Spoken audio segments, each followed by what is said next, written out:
Welcome back, everyone, to another deep dive with us. This time, we are taking a look at a really interesting book called Crystallizing Public Opinion by Edward Bernays. A classic. Yeah, it really is. And, you might be thinking, public relations, what does that have to do with me here in, Southeast Houston? But trust me, this stuff is relevant to all of us, whether we're in Deer Park, LaPorte, Pasadena, or anywhere else. Because Bernays, this guy was like a PR genius. He was Sigmund Freud's nephew. Did you know that? No way. Yeah. Really? I did not know that. So this Freud connection, it kind of makes sense though, right? Like understanding how the mind works, how people think. Oh, absolutely. Bernays was all about applying those psychological insights to the world of public relations. And he argues that understanding public opinion is key to making any kind of change. And that's true, whether you're trying to make a difference in your local community or on a national stage. You got it. Bernays saw a big shift happening in the early 20th century. Back then, a lot of industries had this the public be damned attitude. Right. They didn't care what people thought. Yeah, exactly. But as public opinion started to gain more power, these industries, they had to start paying attention. They had to learn how to manage their image and their message. So, how did they do that? Well, that's where the Public Relations Council came in. Okay, so, who is this Public Relations Council? What do they do? This is someone who can bridge that gap between an organization and the public, helping them shape their message and image to win over the hearts and minds of the people. So, like spin doctors. Well, it can be like that, yeah. But it can also be much more than that. It's about understanding what the public wants, what their concerns are, and then finding ways to address those concerns in a way that benefits both the organization and the public. So it's not just about, covering up scandals. Not at all. It's about building genuine relationships and creating a positive perception. So, can you give us an example of this in action? Sure. Take the jewelry industry, for instance. They went from being largely ignored to convincing people that silverware was a must-have. They tapped into people's aspirations and anxieties. And how do they do that? Convince people they need something they didn't even know they needed. By understanding what motivates people, what their values are, and then crafting messages that resonate with those values. Okay, that's pretty powerful stuff. Yeah. But it makes you wonder, how malleable is public opinion, really? Can people's minds really be changed so easily? Well, Bernays tackles that question head on, and he says it's complicated. Of course it's complicated. Right. He points out that while the press can be hugely influential in shaping what people think, it's not always a guaranteed thing. So it's not like, oh, the newspaper said it, so it must be true. Right. He uses examples like Mayor Hyland of New York, who got elected despite, tons of negative press coverage. Oh, wow. So even with the media against you, you can still win over the public. Exactly. And there's even this crazy story of a guy in Boston who became mayor even though he had a criminal conviction. So the press doesn't hold all the cards. That's wild. It makes you think about the whole idea of, the power of the people. Yeah, exactly. And Bernays, he really emphasizes the importance of understanding the relationship between the press and the public. It's not this one-way street where the press just dictates what people think. It's more of a dialogue, Back and forth kind of thing. Yeah. He calls this the circle of obedience and leadership. It's this fascinating idea that the press and the public, they're constantly influencing each other. Okay, break that down for us. How does that work exactly? Well, think about it. Newspapers, they tailor their content to what they think their readers want, right? Yeah, they got to sell papers. Exactly. So if the readers are clamoring for local crime stories or whatever, that's what the paper's going to focus on. But then the way those stories are presented, the information that's highlighted, that shapes how the public perceives those issues. So it's not just about, giving the people what they want. It's also about, framing those issues in a certain way. Exactly. It's a subtle dance, Mm-hmm. A great example of this is Damaged Goods, this play about syphilis. It was pretty controversial back in the day, but it actually gained acceptance because the creators worked closely with groups that were already advocating for sex education. They didn't try to force a new idea on a resistant public. They tapped into existing sentiments, existing conversations. That's smart.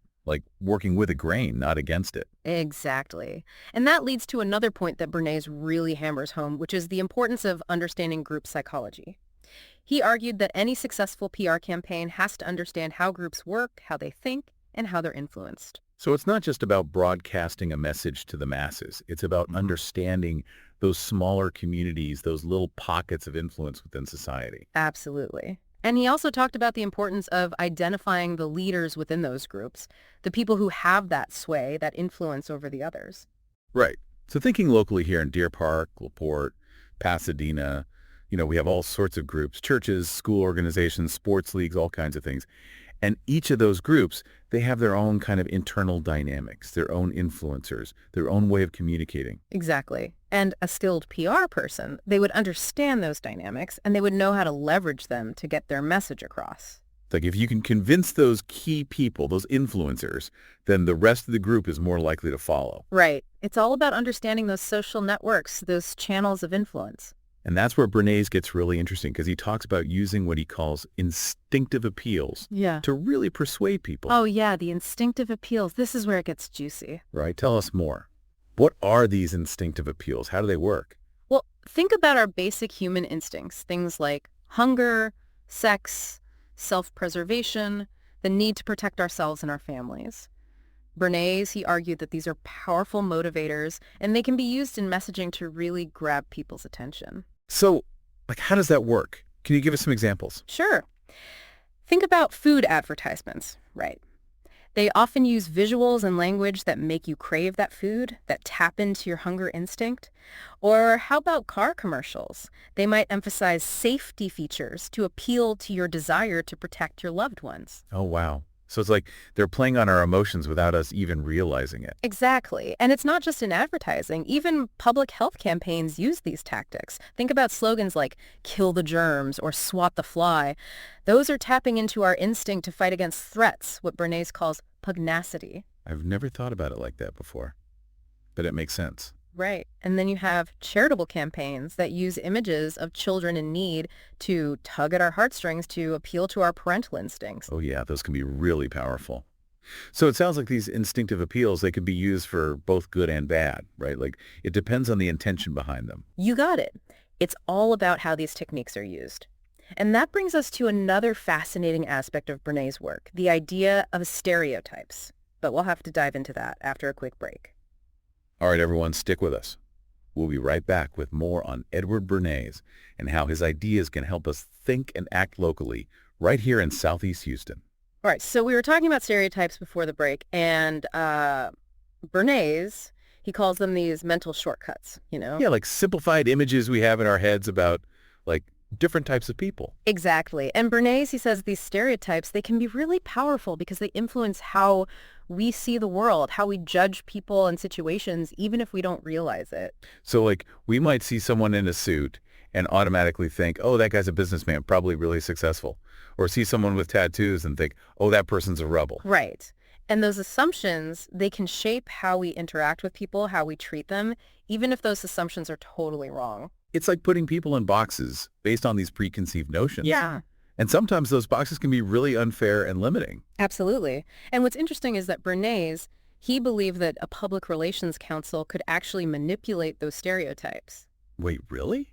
Like how? Well, they could use those stereotypes to their advantage, either by reinforcing existing ones or even creating new ones entirely. So it's not just about understanding how stereotypes work. It's about, like, using them as a tool to shape public opinion. Exactly. And Bernays, he gives some really interesting examples of this in the book. Like, he talks about how the stereotype of the American farmer was used to promote certain agricultural policies. Oh, interesting. So, like, they could use that image of the hardworking, salt-of-the-earth farmer to get people on board with their agenda. Exactly. And it works the other way, too. If there are negative stereotypes about a certain group or a certain idea, a PR campaign could try to challenge those stereotypes or even create new, more positive ones.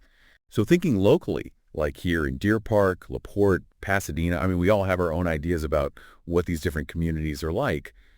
But those ideas, they're often based on stereotypes, right? Oh, for sure. And those stereotypes, they can affect how we see our community, how we interact with each other, even how we vote. It's a challenge to look beyond those mental shortcuts and really see the individual, the unique story behind each person and place. It is. But Bernays, he argues that it's essential if we want to build a more just and equitable society. And this is where public relations comes in, he says.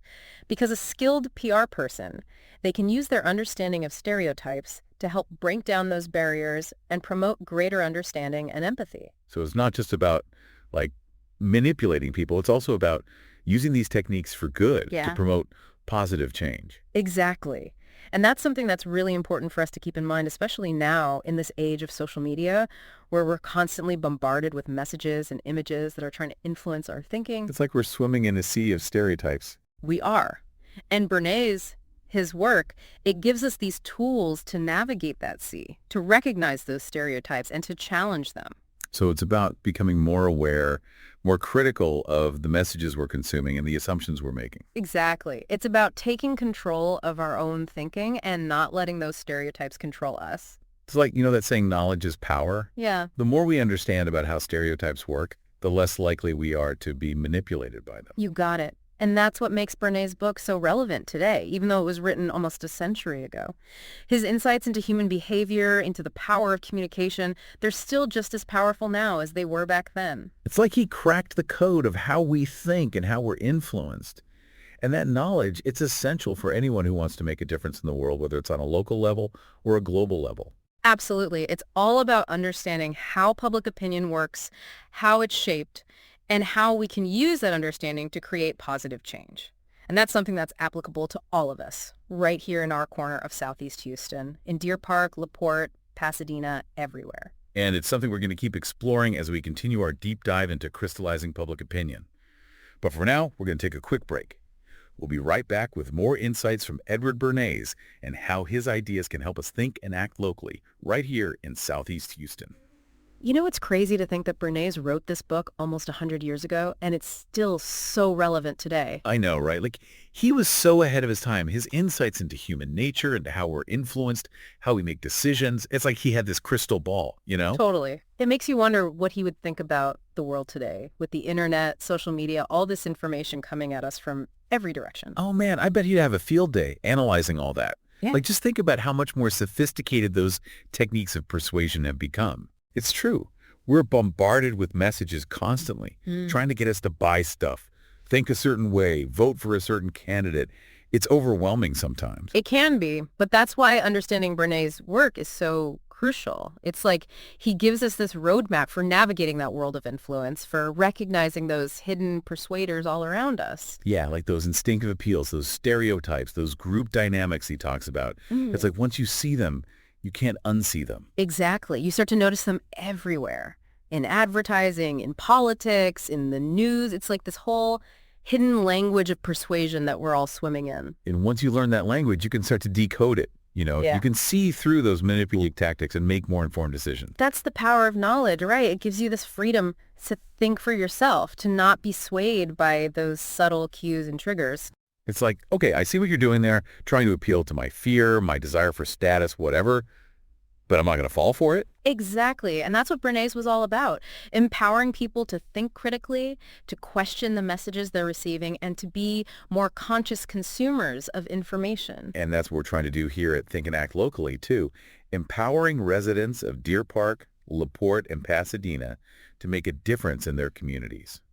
And understanding these principles of public relations, it can be a huge asset for anyone involved in local activism. Absolutely. If you're trying to get a new park built in your neighborhood or advocate for a certain policy, knowing how to frame your message, how to tap into people's values, how to identify those key influencers, that can make all the difference. It's like you're playing the same game as those big corporations, those political campaigns, but you're doing it on a local level for the betterment of your community. It's taking those tools of persuasion and using them for good, for positive change. And that's something that anyone can do. You don't have to be a PR professional. You just need to understand the basic principles, the psychology behind it all.